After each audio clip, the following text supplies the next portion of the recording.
বছরের প্রথম চন্দ্রগ্রহণ পড়ছে আগামীকাল মার্চের 3 তারিখ, যেদিন আমাদের দোল উৎসব।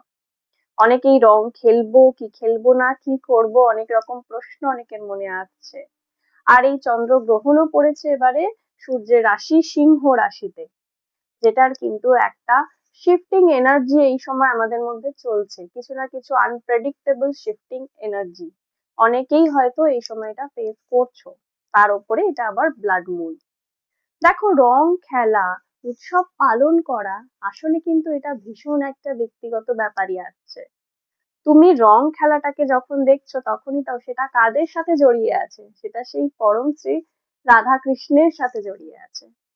তো একটা পজিটিভ চিন্তা ভাবনা, একটা পজিটিভ উৎসব। কিন্তু তোমার মনের মধ্যে যদি এই মুহূর্তে সেই রং খেলা নিয়ে কোনো নেগেটিভ ইস্যু এসে থাকে, কোনো চিন্তা ভাবনা এসে থাকে, তো তুমি যতটা না রং খেলার জন্য তোমার লাইফে কোনো প্রবলেম আসতে পারে, তার থেকেও বেশি আসতে পারে কিন্তু তোমার সেই ছোট্ট নেগেটিভ চিন্তা ভাবনার জন্য।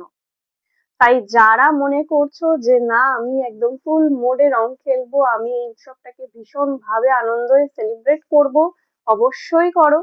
যাদের মনের মধ্যে কোনো ডাউট আসছে যে না, কালকের দিনটা হোল্ড করে যাব, কালকে কিছু সেলিব্রেশন করব না, তো ঠিক আছে, পরশুদিন করো।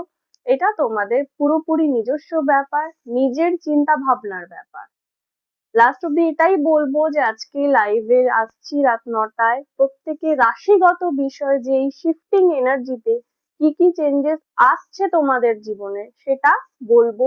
তোমরা সবাই থেকো আজকে লাইভে ঠিক রাত 9টার সময়, এবং নিজেরা ভালোভাবে হোলি সেলিব্রেট করো। হ্যাপি হোলি, সবাই ভালো থেকো।